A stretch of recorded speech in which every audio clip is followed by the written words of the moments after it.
الحمد لله نحمده ونستعين به ونستغفره ونستهديه ونعوذ بالله تعالى من شرور أنفسنا ومن سيئات أعمالنا من يهده الله فلا مضل له ومن يضلل فلا هادي له أشهد أن لا إله إلا الله وحده لا شريك له وأشهد أن سيدنا وحبيبنا وأسوتنا وقائدنا محمدا عبده ورسوله اللهم صل وسلم وبارك على سيدنا محمد وعلى آله الطيبين الطاهرين وأصحابه أجمعين وعلى كل من تبعهم بإحسان إلى يوم الدين اللهم علمنا ما ينفعنا وانفعنا بما علمتنا وزدنا علما وعملا يا رب العالمين وبعد.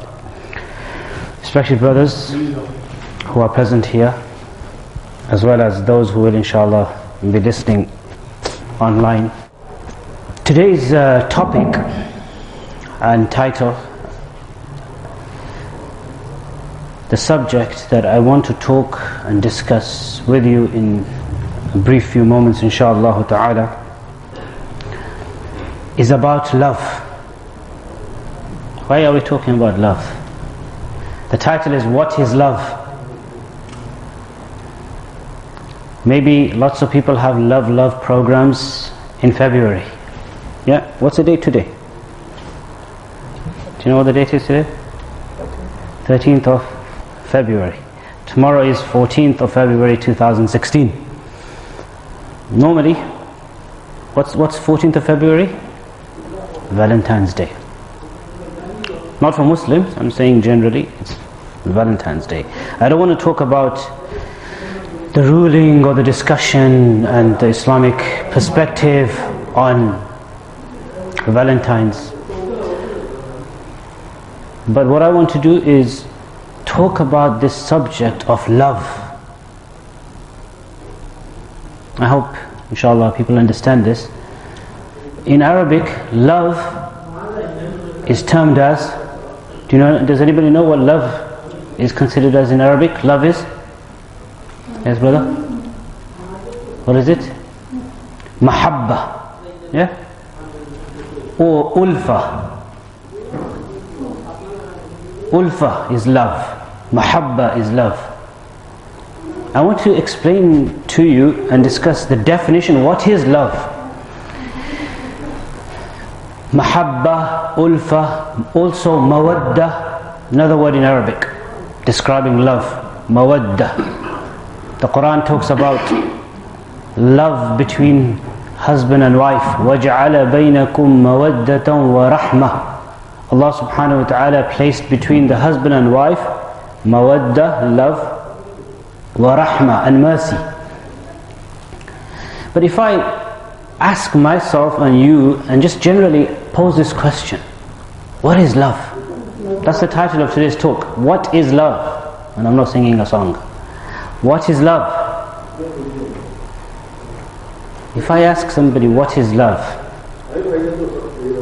anybody volunteering to answer the question, what is love? Come on, brother there, inshallah. What is love?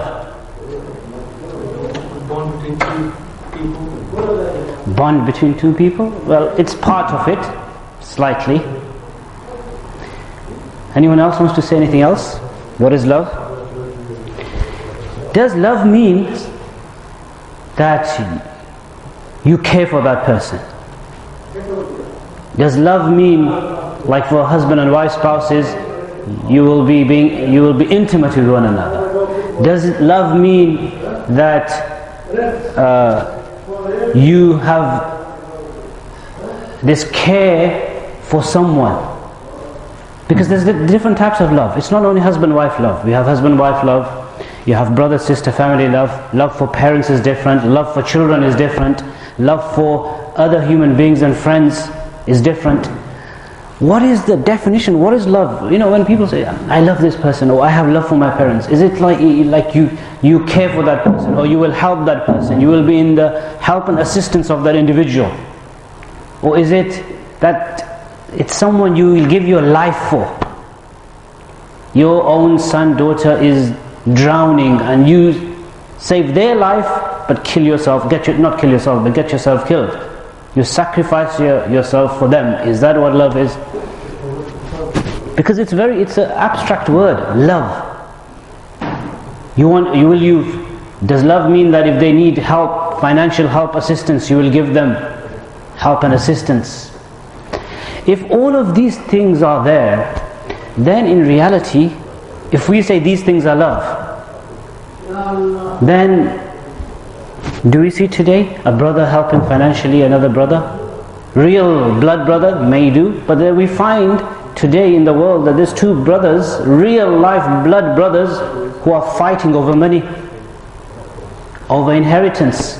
People are shooting one another, killing family members over inheritance.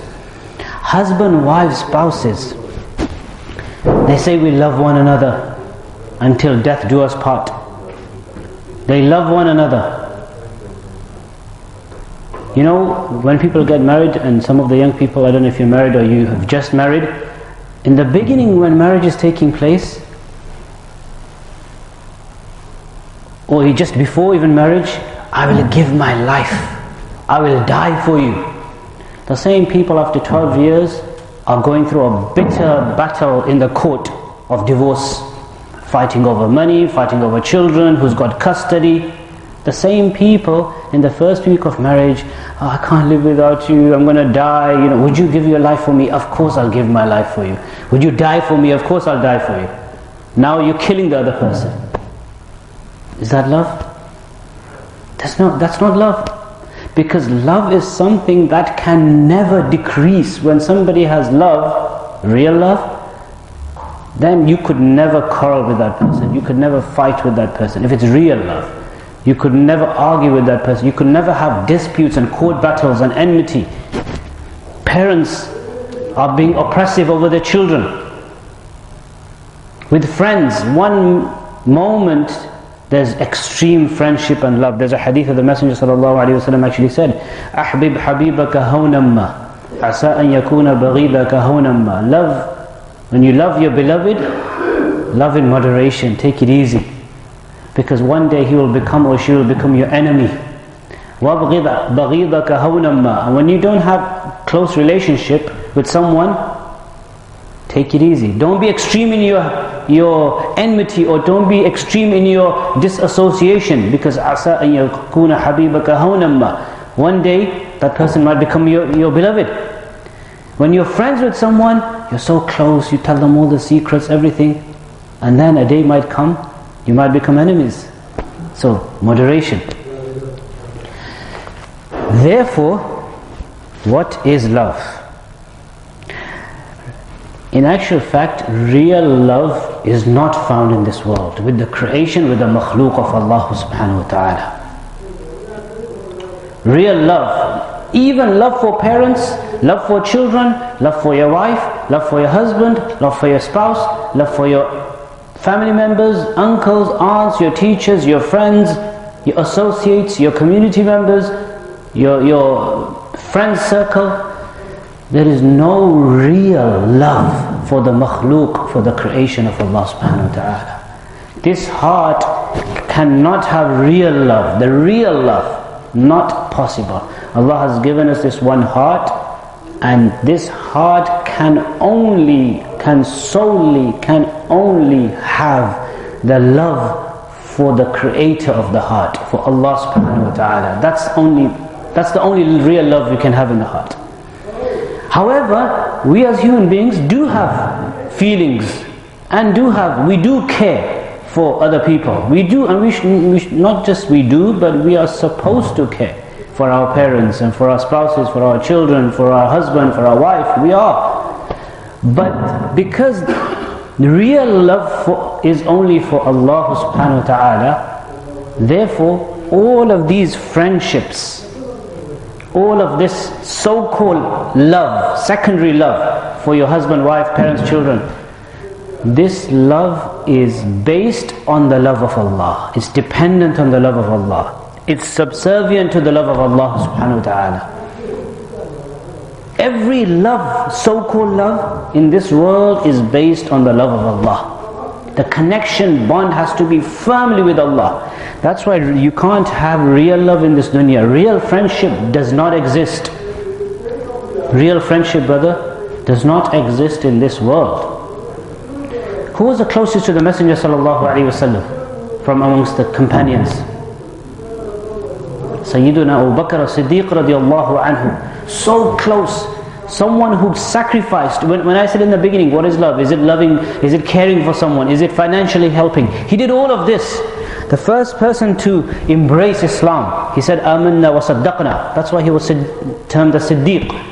He affirmed what the Messenger sallallahu alaihi wasallam came with. First person to believe. And not just that he believed, he stayed on that belief. He stayed on that belief. All his life, he sacrificed. He was tested. But he sacrificed for the Messenger sallallahu alaihi wasallam. All his life. He financially helped him. Physically cared for him. He defended him. We know the stories. What happened in Ghar Thawr? You know, when they were migrating from Mecca to Medina. They went in. Have you been to the cave of Thawr on the mountain? He went in first and he closed all the holes, blocked them, and there was one hole left. He put his foot. First he took some sheets and pieces of cloth and tried to fill all the gaps. And when there was no sheet and cloth left, with his foot he closed the hole. And then we know the story. A snake or a scorpion, what was it? Bit him. Snake bit him. Allah talks about that in the Quran. إِذْ يَقُولُ لِصَاحِبِهِ. Allah talks about when they were in the cave, that when the Messenger sallallahu alaihi wasallam was saying to his companion, not his friend, his companion, لا تحزن إن الله معنا. Abu Bakr as-Siddiq radiallahu anhu would have given his life. He financially helped. Everything you could do for a friend. The greatest example of friendship and love. Once Sayyidina Abu Bakr as-Siddiq radiallahu anhu, he says that on the same journey of hijrah, he said the Messenger sallallahu alaihi wasallam was extremely hungry and thirsty. Many days he said nothing to eat. So I went and got some milk. I found some milk, only enough for him to drink. And Abu Bakr as-Siddiq radiallahu anhu himself was extremely hungry and thirsty, hasn't eaten anything for many, many days. But he gave this milk to his beloved, to the Messenger sallallahu alaihi wasallam. He gave it to the Messenger sallallahu alaihi wasallam. And he said, when I saw him drink that milk, I became filled. What does that mean? Him drinking is like me drinking. You know, some people say, you drink, wife, it's me drinking. You eat, I eat. This is how, he said, I saw him drink and I felt satiated, like filled. This was the extreme connection he had with the Messenger sallallahu alaihi wasallam. Yet the Messenger sallallahu alaihi wasallam says in a hadith, لو كنت متخذا خليلا لاتخذت أبا بكر خليلا. If I was to make anyone a friend in this world, I would have made Abu Bakr my friend, radiallahu anhu. لكن صاحبي خليل الله. But I am the friend of Allah. This is what he said. If I was to make anyone a friend, Abu Bakr would be my friend. But in this world, real friendship cannot be for anybody.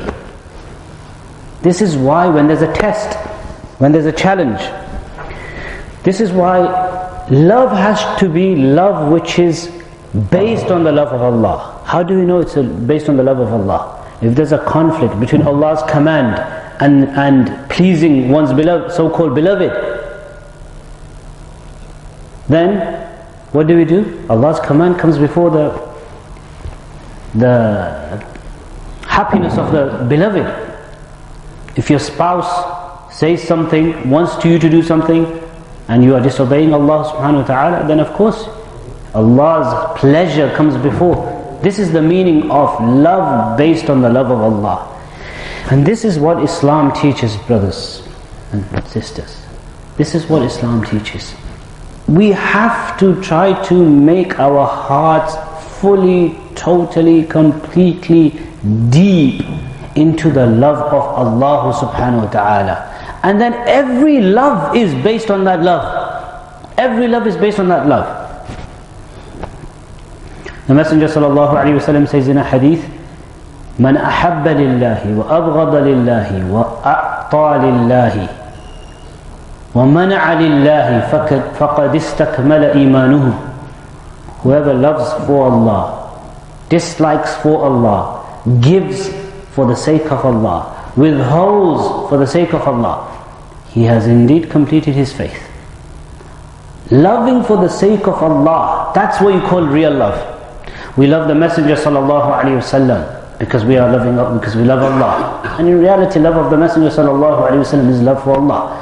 But all the other forms of love is love for the sake of Allah.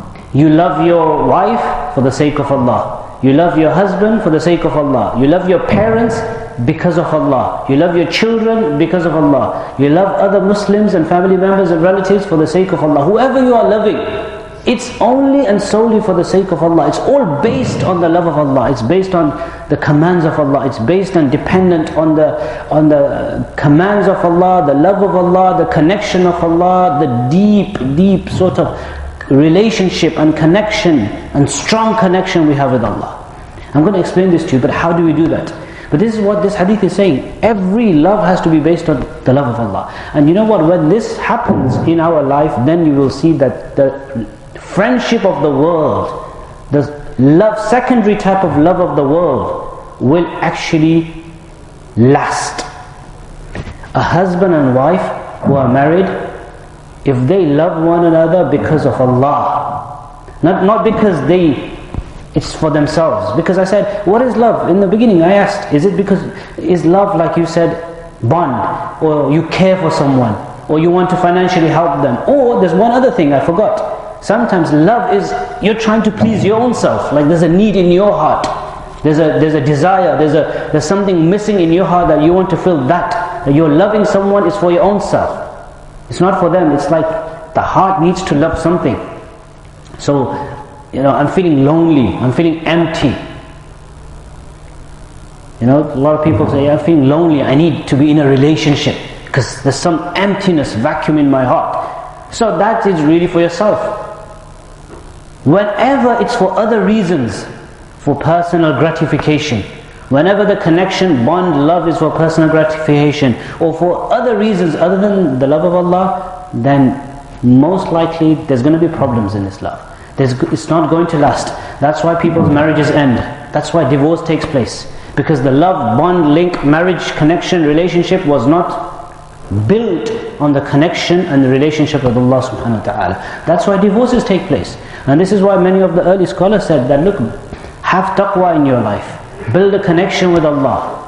Consider marriage to be ibadah. If husband, wives both have fear of Allah and they are connected to Allah, they are close to Allah, they worship Allah, their whole lives are based on their connection with their Lord, then that marriage will be prosper. That marriage will remain forever.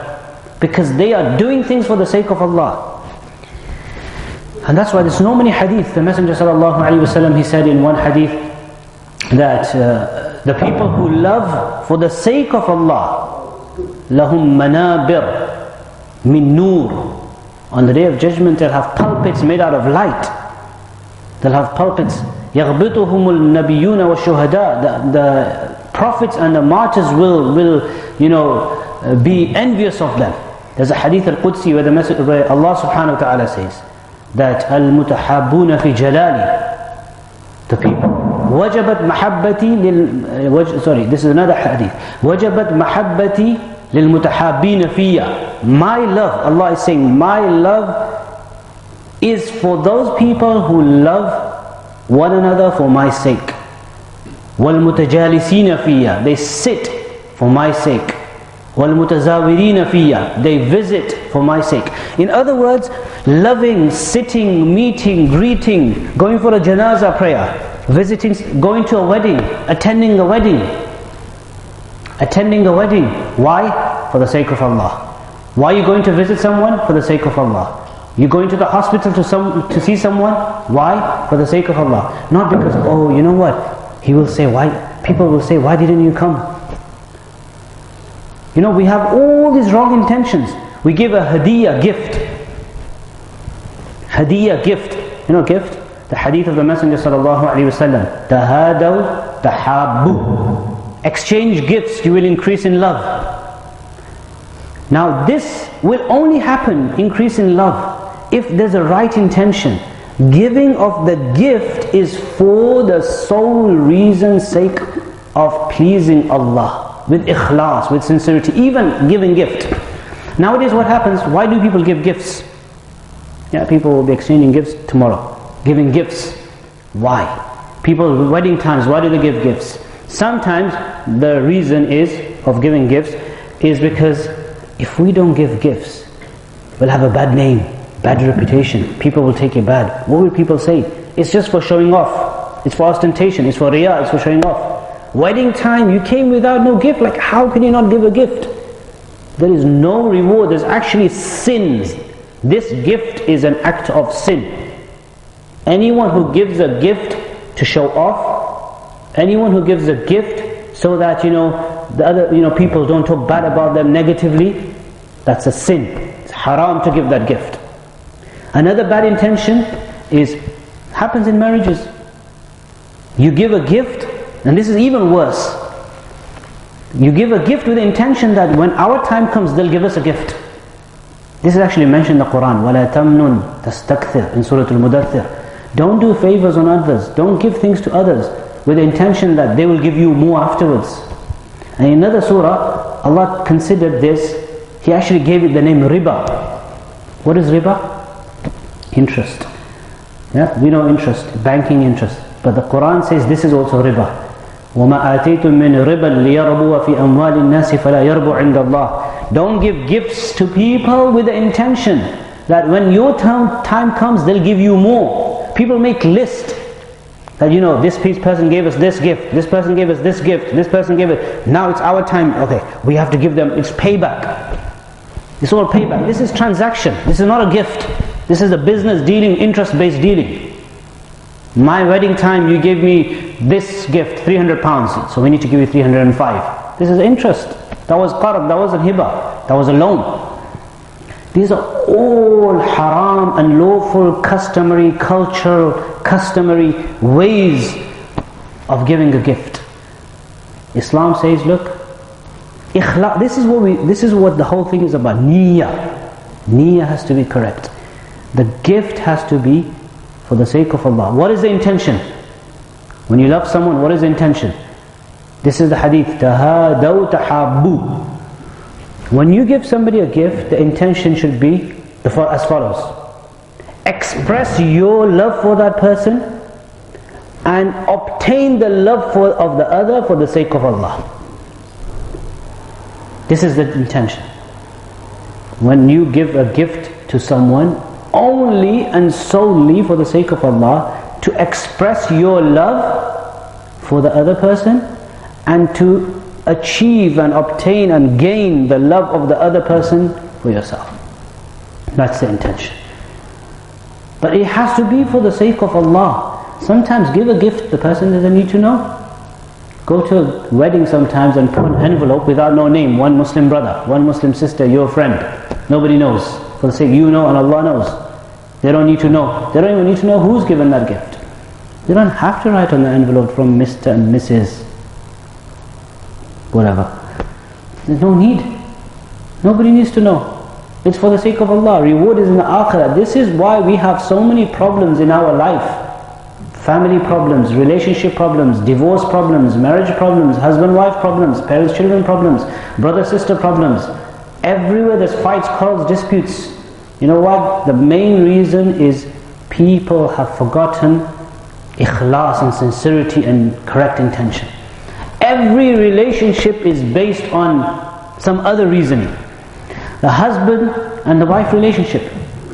Islam says, love for the sake of Allah. What does that mean, love for the sake of Allah? Love for the sake of Allah is you're caring for the other person because Allah has told you to care for that person. Not because if my wife is good to me, then I'll be good to her. People do transactions. I have so many brothers and sisters, when they call me, they say, I do this for my husband, and I'm good, and I do this, and I do this, and I do, but he doesn't do anything in return. So what? You do are you doing it? Is this a transaction? Like, okay, You scratch my back, then I'll scratch your back. And you give me £2, I'll give you £2. You cook food for me, and then I'll be nice to you. Is this a transaction? This is not a transaction between husband and wife. It's not about what others do for us. My parents don't treat me well, so I don't need to listen to them. Oh, my children are not listening to me, so why should I be nice to them? Every relationship has become a transaction, a buyer and a seller. That's what's become. Every relationship. That's why Islam says, do not look at what the other person is fulfilling, because you're not doing it in order to gain anything in return. Your love for the person, your friendship, your caring for the person, you're looking after for the other person, you're fulfilling the huquq for the sake of Allah. What do you want in return? When you are good to your wife, what do you want in return? You don't want her cooking food for you. You're not being good because she's going to cook for you a nice fish biryani. No, you're not being nice to your wife because she'll press your feet for you, or she'll clean the house for you. You're not being nice to your husband because he'll give you some money, or he will take you out somewhere. You're not showing love because they will do something for you. No, you are showing love because the Quran has told you, because the Messenger ﷺ has instructed us. The reason why we are showing love and being caring and nice and gentle, because we love Allah. It's Allah who's told us. The moment Allah says don't love, we won't love. The moment Allah says don't listen to your spouse, we won't listen. If your spouse says don't offer Fajr Salah, sorry, I can't. Allah's love comes before your love. Your whole love, my love for you, is all based on the love of Allah. It's all connected to Allah. The whole relationship is based on the love of Allah. Every relationship has to be based on the relationship of Allah, connection with Allah.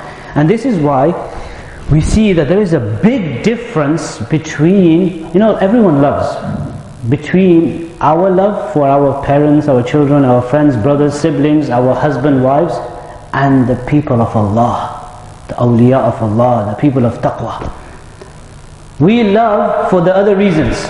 Maybe most of us, we have this love because it feels good. We fulfilling our own desire to an extent. But what they love for, or they show friendship and relationship, is because of fulfilling the huquq that Allah, the rights that Allah has put on them. Allah has said to them. The Quran says, وَعَاشِرُوهُنَّ بِالْمَعْرُوفِ, treat your women honorably. They fear this. They have taqwa. They have extreme love for Allah.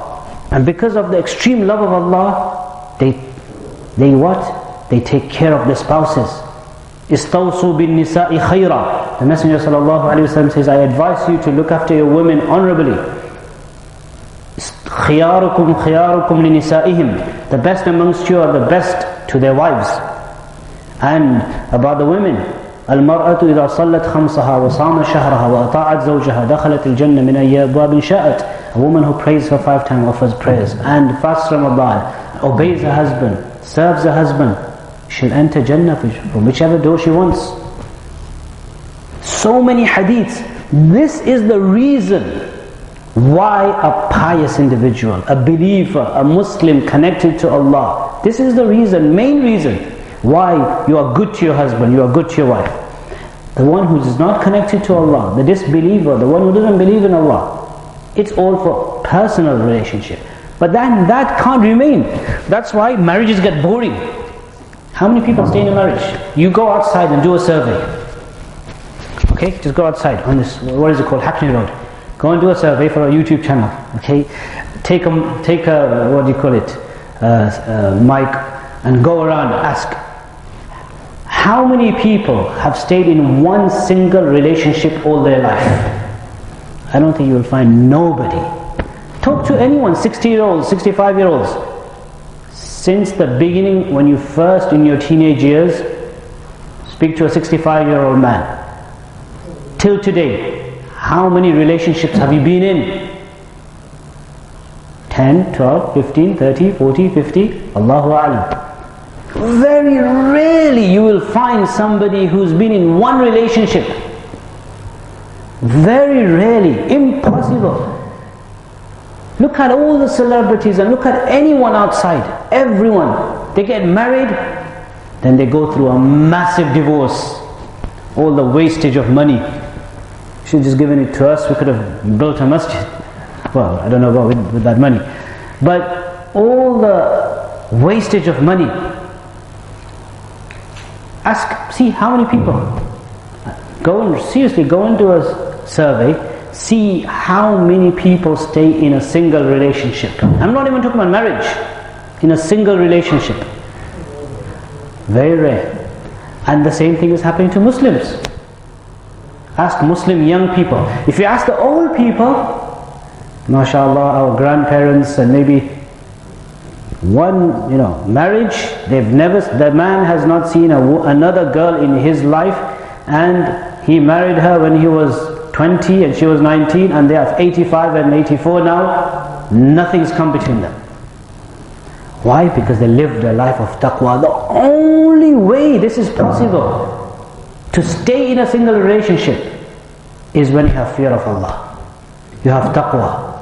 وَلِمَنْ خَافَ مَقَامَ رَبِّهِ.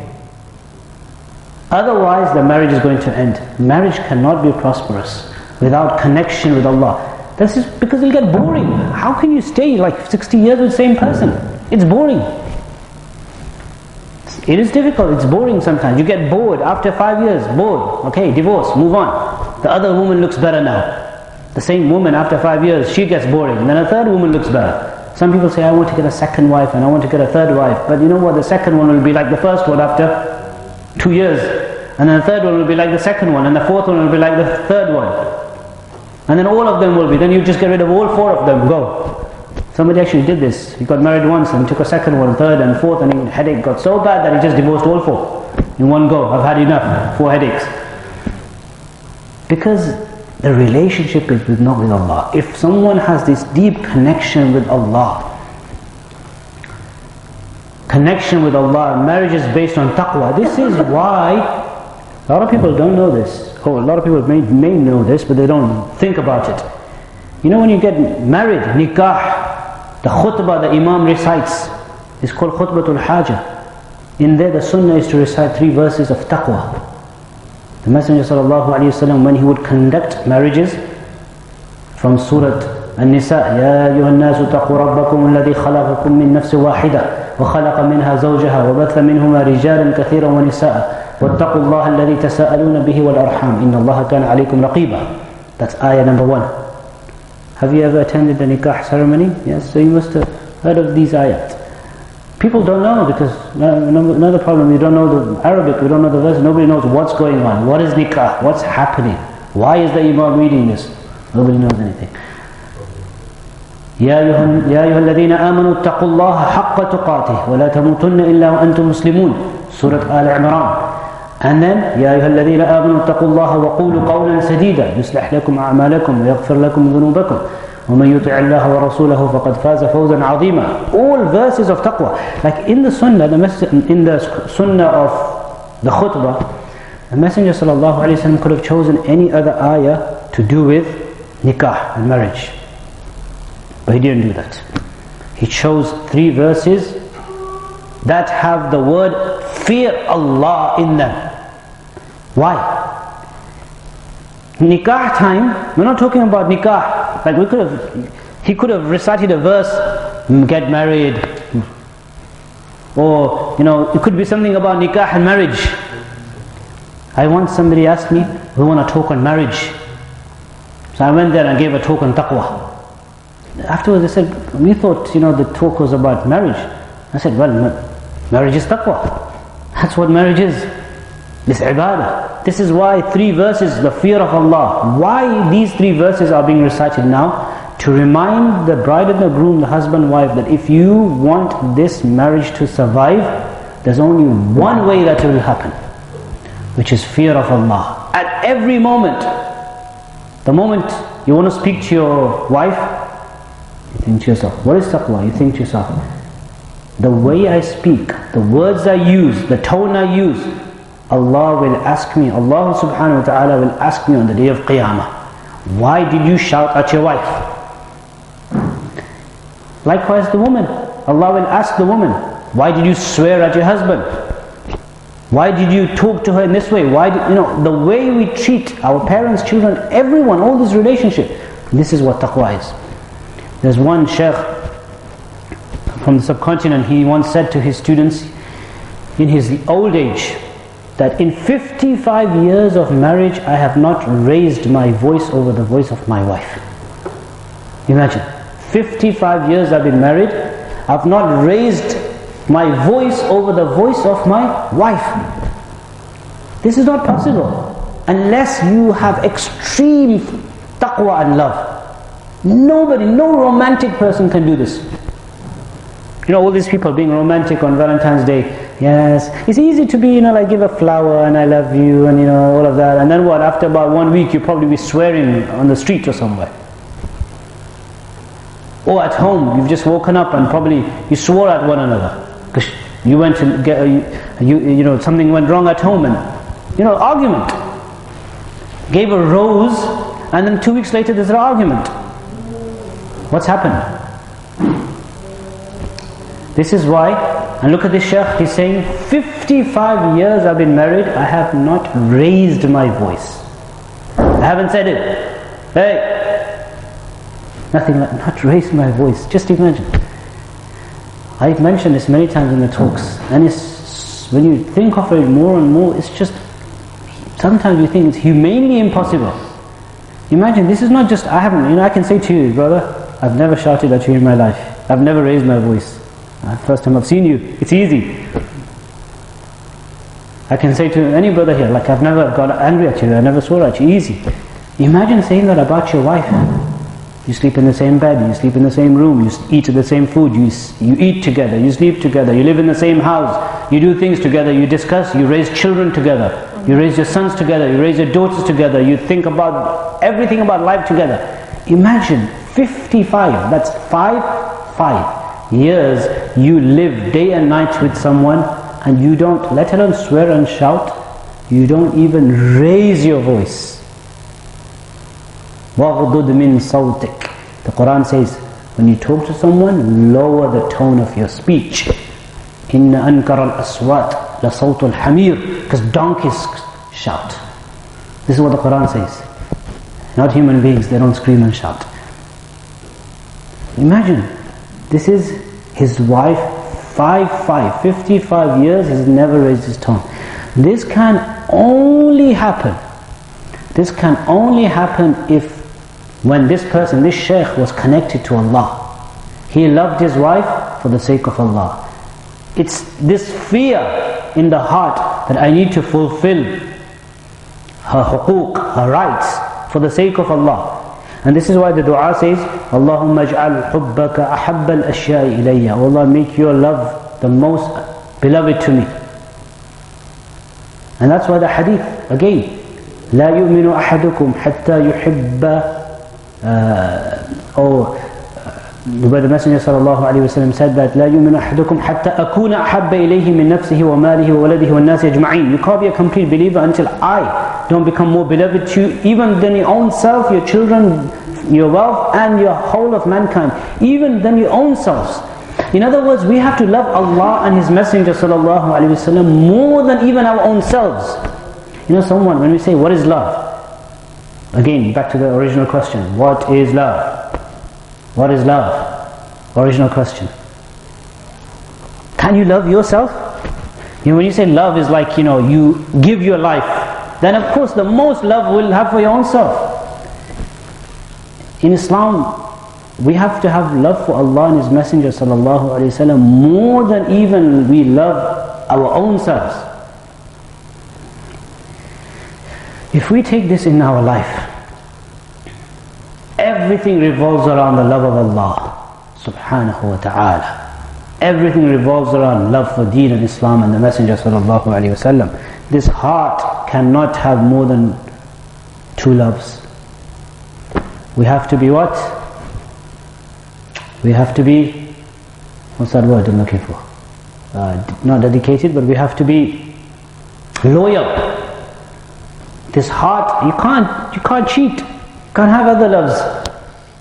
Love is only for Allah. Everyone else is based on that love. If Allah says love, love that person? Yes. You know when someone has a beloved, that even their friends become beloved. This is why there's a hadith that says that الخلق عيال الله فأحب الخلق إلى الله من أحسن إلى عياله. The whole of creation is the family of Allah. That's why Allah loves those people who are good to His family, which means the creation. So even being good to the creation of Allah is based on the love of Allah, which includes everyone and anyone. Now the question is, and I want to just talk about this and then end inshallah. Some people ask this question, and it's a genuine question. We always hear talks about love for Allah. People talk about it, love Allah subhanahu wa ta'ala. Everything should be for the sake of Allah. Build a connection with Allah. But how is that possible? How can we do that? We can't see Allah. Have you seen Allah, brother? No? Well, I haven't. Can we see Allah? No. It's يُؤْمِنُونَ الَّذِينَ يُؤْمِنُونَ بِالْغَيْبِ. It's about the unseen. If you have your father, your mother, your parents, your wife, your husband, they're in front of you, they're tangible. A lot of people don't address this question. Many people do not address this question. The Messenger sallallahu alaihi wasallam, the Sahaba had love, they saw him, they would sit with him, they would meet him. We don't see him. A lot of people, because there's so many talks on this. Build a connection with Allah, have love for Allah, have love for Allah. But this is a logical question. Okay, have it, but tell us how. How is it possible to have love for Allah subhanahu wa ta'ala? It's very important. Because your wife, your husband, your children, you see them in front of you. Everything has to be. Now look, one brother actually asked me this. He said to me that, yes, okay, my love for my wife has to be based on the love of Allah. So here, if there's a contradiction, this is what this means, based on the love of Allah. If there's a contradiction between the love of Allah and the love for my wife, then of course love of Allah should come first. So if she, for example, wants me to do something which is disobeying Allah, then I will not do it. That's why the hadith says, لا طاعة لمخلوق في معصية الخالق. No obedience to the creation which results in disobedience to the Creator. So of course I will not do this. But sometimes it's difficult because Allah, my wife is right in front of me. I can see her getting angry, I can see her crying, I can see her getting upset. But with Allah, I don't see Allah. My son, at 6 years old, I teach him, he asks me, why can't we see Allah? When are we going to see Allah? I said, very soon inshallah. Don't worry, we will see Allah. But this is a genuine question. This is the test of the dunya. We don't see Allah in this world. But everything around us, وَفِي كُلِّ شَيْءٍ لَهُ آيَةٌ تَدُلُّ عَلَى أَنَّهُ وَاحِدٌ. Everything around us is a sign that there's one and only God. Everything. And the Quran is actually filled. We don't look at the Quran. This is what the Quran tells us. That think, reflect, think, build a connection with Allah. How do you do that? Every minute of our life we can build a connection with Allah. But the problem is we are so busy in our lives, so fixated in our lives, that we don't really know. Things are so common, like we wake up in the morning. Okay, bathroom, toilet, quick, work, bus, underground tube network, train, workplace, computer, laptop, iPad, this, work, factory, or this place, or shop, or this office, or post, email. Everything just like a robotic life. Morning comes, do, food, drink, toilet. Yeah, like one sheikh said that half our life revolves around eating and half the life revolves around exiting. Earning money, half the life is to eat and half the life is to release. Everything is a robotic life. Robotic life. We don't have time to think about Allah. This is why we can't build a connection. The whole of Quran gives us this invitation. Everything, seriously, this is how we build. The Quran says, إِنَّ فِي خَلْقِ السَّمَاوَاتِ وَالْأَرْضِ وَاخْتِلَافِ اللَّيْلِ وَالنَّهَارِ. Indeed, in the creation of the heavens and the earth, in the creation of the sky and the earth, the heavens and the earth, وَاخْتِلَافِ اللَّيْلِ وَالنَّهَارِ, the interchanging or the changing of the day and the night. When the night ends and day comes, when day ends and night comes, لَآيَاتٍ لِأُولِي الْأَلْبَابِ. There are signs for the people of aql. You know, the Quran tells us, use aql and brain. This is what we don't do. So many verses in the Quran. If you want to build a connection and love for Allah, use something that Allah has given in here. You know, when we don't use this, then this is when problems occur. That's why the Quran, لِقَوْمِ يَتَفَكَّرُونَ لِقَوْمِ يَعْقِلُونَ لِأُولِي الْأَلْبَابِ. Think. Sometimes take all your phones and iPads and everything, just go and think. You know what this means? Look at how the day is ending and the night's coming. One of the ways, this is why we live, you know, you go in London, you guys, you just see buses and cars. I mean, this is what's causing the problems. Go look at real, this is all artificial lights. Everything's artificial around us. The Quran says, you know what وَاخْتِلَافِ اللَّيْلِ وَالنَّهَارِ is? What's وَاخْتِلَافِ اللَّيْلِ وَالنَّهَارِ? Maybe one day, maybe if you're married, you're a husband and wife, go and look at a sunset. Spend, like every few days, a Muslim should try to look at the greatness of the creation of Allah, the marvels of Allah. Going, I mean, we don't have sun here as well, but go. This is the Quran says, "Siru fil ard." Travel in the earth, فَانْظُرُوا, reflect, see. أَفَلَا يَنْظُرُونَ إِلَى الْإِبِلِ كَيْفَ خُلِقَتْ. Don't you see how the camels are created? وَإِلَى السَّمَاءِ كَيْفَ رُفِعَتْ. Don't you see how the sky and the heavens are raised? وَإِلَى الْجِبَالِ. Look at the mountains. Make a special journey to the mountains. We don't see mountains here. We just about see hills. This is what the Quran is telling us. Seriously, we should make a journey to go and just look at the mountains that Allah has created before us. Look at sunset. Look at the sun. Look, how is it going down? How is sun, rising? How is it setting? How does the night come to an end? How does the day come? I've been to Norway many times, about 9 times I think. Norway, do you know where Norway is? Norway is next to Denmark. Denmark is next to Sweden. Sweden is next to Finland. Been to Norway, Denmark, Sweden, not Finland yet. But brother, he once was there in one of my journeys in Norway. But the other journey, he didn't come to that journey, but one of the other journeys that I went to, and there were some other brothers with us. We actually went to the northern part of Norway where the sun doesn't go. We went in the summer. We took a 2-hour flight from Oslo. And then we traveled 10 hours, like to the north. This is called North Cap, the end part of the world. Sun doesn't go, like some places, Maghrib was at 11 o'clock at night. But then some places, sun doesn't, 12 o'clock at night is a white sky outside. Midnight, we're praying our Maghrib, Isha, midnight, 1 o'clock Fajr, sun is there. It gets a bit dim, but the sun doesn't descend. And in winter, day doesn't come. It's just 3 months, 4 months, 5 months, just night. In summer, it's just day.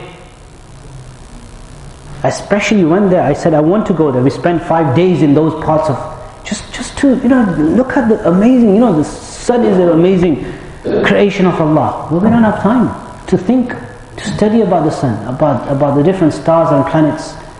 The Quran tells us that even when you have milk, we all drink milk, cornflakes, cereal, milk came, or whatever. What did you drink? I don't know. We don't even remember we drank milk or what we drink. Every day, things just, passes by, our lives just go like in a robotic fashion. This is why there's no connection with Allah. The Quran says, when you drink a cup of milk, don't drink it like straight away. Hold it, look at it, think. من بين فرث ودم لبنا خالصا سائغا للشاربين. Where did this milk come from? Allah is telling us in the Quran, think. Don't just drink it, look at it, think, close your eyes. This is building connection with Allah. It came from an animal that's not white, it's a dark, different color animal, the cow. من بين فرث ودم. The place where the milk is coming from is between blood, which is red, and farth, which is filth. It's the dung of the animal, dirt. right from the middle of that, it's going right from there, it's coming. مِن بَيْنِ فَرْثٍ وَدَمٍ لَبَنًا خَالِصًا, pure milk, white milk, سَائِغًا لِلشَّارِبِينَ, extremely tasteful and pleasant for the people who drink. Amazing ni'mah of Allah, like it just comes, you don't think about it. Every ni'mah of Allah. Rain, there's so much, I mean this is a topic on its own, there's so much to think about. When it rains, Allah sends His rain, how does this rain come? Water is a great ni'mah of Allah, how does the water come? The ni'mah of Allah. There's so many, these are everyday ways and methods. This is why the Quran says, الَّذِينَ يَذْكُرُونَ اللَّهَ قِيَامًا وَقُعُودًا وَعَلَى جُنُوبِهِمْ وَيَتَفَكَّرُونَ فِي خَلْقِ السَّمَاوَاتِ وَالْأَرْضِ. You know we say dhikr, fikr? This is what fikr means, tafakkur. Thinking, pondering, and then bringing that thought in our ibadah, salah with khushu'. Nobody can build a connection with Allah without having khushu' in salah. When you pray salah, thinking about Allah, thinking about what you are doing. You know when you offer salah, ya Allahu Akbar, we are standing before Allah, like we're thinking, okay, I'm standing before Allah. This is what, this is not like, it's not, because we do it every day, we don't really know what we're doing. So you are standing before Allah, Alhamdulillah Rabbil Alameen, which means all praise for Allah, the Lord of the worlds, Alameen. So He's created Mars and Jupiter and Venus and the moon and the sun and the stars and every creation. This is Allah. ذَلِكُمُ اللَّهُ رَبُّكُمْ. This is your Lord. Everything. خَالِقُ كُلِّ شَيْء. This is Rabbul Alameen. Not just this universe, the whole cosmos system. Everything. This is what we need to think in salah. Alhamdulillahi Rabbil Alameen, Ar-Rahman Ar-Rahim. And this is why it's actually, some ulama say it's makruh to recite Surah Al-Fatiha in one go. When we recite Surah Al-Fatiha, we should make a pause. Alhamdulillahi Rabbil Alameen, stop. Because the hadith says, when the servant recites Surah Al-Fatiha, when he says Alhamdulillahi Rabbil Alameen, Allah responds. Allah says, Hamidani Abdi, Majjadani Abdi, Athna Alayya Abdi. After every verse, after Ar-Rahman Ar-Rahim, there's a response from Allah. So we need to think. When we say Alhamdulillahi Rabbil Alameen, Ar-Rahman Ar-Rahim, think, Allah is telling me that now. And there was one Imam in the olden times who said that I, Alhamdulillah, got to a level that I could actually hear a sound. Every time I would read Ar-Rahman Ar-Rahim, I would hear the response. And I would not move until I don't hear the response. Maliki Yawmiddin. I hear the response. A sound is coming from somewhere, which is in the hadith. We need to know the meanings to be able to get that. We need to know the meanings. Then ruku', why are we doing ruku'? We're bowing down. Subhana Rabbi al-Azim. What does that mean? Why are we saying that? Who are we saying it to? What's the meaning of that? Sami Allahu liman hamidah, Rabbana lakal hamd. Then again, Subhana Rabbi al-A'la. Why are we saying it? What does it mean? What are the deep meanings of these statements? Even before that, this is called khushu'. Even before the wudu, why are we washing our hands? The mind has to be focused. And you know what? The more we do this, the less we will talk as well. The person who talks too much doesn't use the brain. The people of intelligence use less of this, use more of the brain. The people who are not intelligent, they use too much of this, but less of this. A sign of the intelligence of a person is that he speaks less. The quiet ones, they think. The brain is talking. But even although we talk, everyone just talks like, why are we talking so much for? مَنْ كَانَ يُؤْمِنُ بِاللَّهِ وَالْيَوْمِ الْآخِرِ فَلْيَقُلْ خَيْرٌ أَوْ لِيَصْمُتْ. The one who believes in Allah, let him say that which is good or stay quiet. This is why one of the nasiha of Luqman, the wise, was to stay quiet. And also the hadith, many hadiths of the Messenger sallallahu alaihi wasallam. Even doing wudu, thinking, I'm washing the hands. This is the first thing, sunnah. The Messenger sallallahu alaihi wasallam would wash his hands unto his wrist. This is just really to check the water. I mean, whether it's pure. There's 3 qualities of the water. What are the 3 qualities of the water?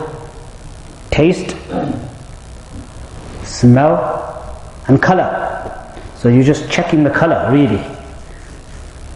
It's not red, it doesn't have blood in it, it's clean water.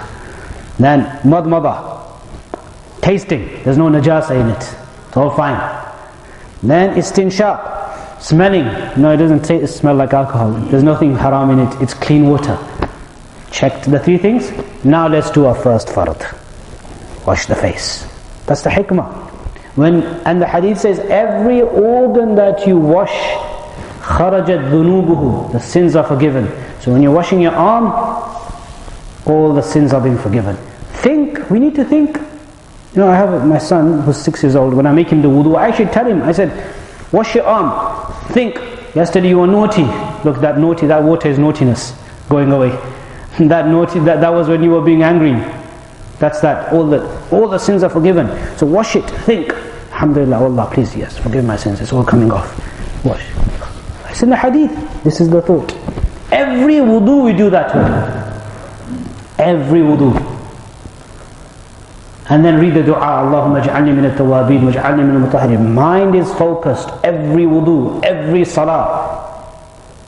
At-tahiyyatu lillah. What does it mean? We need to understand the meanings.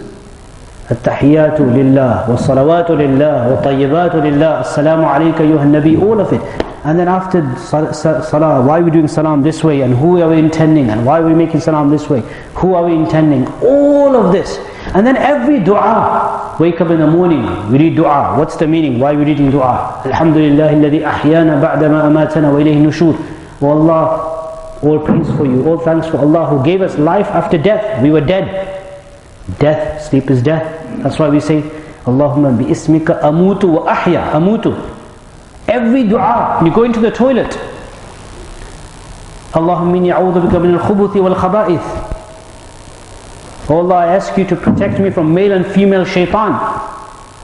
You know, my son, I make him, since 4 years old, I make him, not just Arabic, but I make him learn the meanings. So when he goes in the toilet, it's okay, time to go toilet. Okay, left foot, before I do that, Allahumma inni a'udhu bika min al-khubuthi wal khaba'ith. Oh Allah, please tell all the dirty, naughty shaitan, men, women, shaitan, all the jinns and bad ones to go away and don't come in my toilet when I'm in the toilet. That's his translation. You need to understand the meaning. After we come out, غُفْرَانَكَ Alhamdulillahi alladhi adhaba anni al-adha wa afani. What does it mean? What does that mean, that dua? We seek forgiveness from. Why are we seeking forgiveness? غُفْرَانَكَ. Why did you drink alcohol in the toilet? Did you do some sin? There's a reason. What's the reason? We need to know that reason. Only then we can have that intention. غُفْرَانَكَ. Alhamdulillah alladhi adhaba anni al-adha wa afani. All praise to Allah who removed dirt from my stomach, gave me afiyah. If I hadn't gone to the toilet and the dirt wouldn't have come out, then it would cause illness and sickness. I would die. This being able to go to the washroom and the toilet and to be able to relieve oneself is an act of ibadah. Is an act of health, and it's something that being able to go is a ni'mah from Allah subhanahu wa ta'ala. So that's why we think about these things. Every moment of life. This is what's meant by what? Building a connection with Allah. And there's much more. I just summarized it. All of this and much more is what? Building a connection with Allah. Having love for Allah. Building a strong connection. Once that happens, in the beginning we have to just try. Like if you start from today, like from 6:45 p.m. today. Yeah, inshallah. First wudu we do. First salah we do. Every day. It might take about 6 months or a year or two. But then the connection will be so solid with Allah. Like you live, you breathe, you sleep, you drink, you eat, everything is just to do with Allah. And then your wife is there, you're being good to her because of Allah. Your husband is because of Allah. Your relationship is because of Allah. You're fulfilling rights is because of Allah. You smile at someone is because of Allah and His Messenger sallallahu alaihi wasallam. You be kind to someone because of Allah and His Messenger sallallahu alaihi wasallam. It's because of deen. You're smiling, you're being kind, you're being considerate, you're caring, you're loving, you're fulfilling of rights, you're giving of money, you're financially helping, assisting. anything good to anyone in the dunya, it's all based on this connection with Allah. This is how then a human being becomes, a believer becomes. So this is the real meaning of love. What is love? What is love? Love is loving Allah subhanahu wa ta'ala and building connection with Him, and then based on that love, having love for others. That's the summary. May Allah grant us tawfiq. أقول قولي هذا وأستغفر الله وصلى الله وسلم على سيدنا محمد وعلى آله وصحبه وسلم. والسلام عليكم ورحمة الله.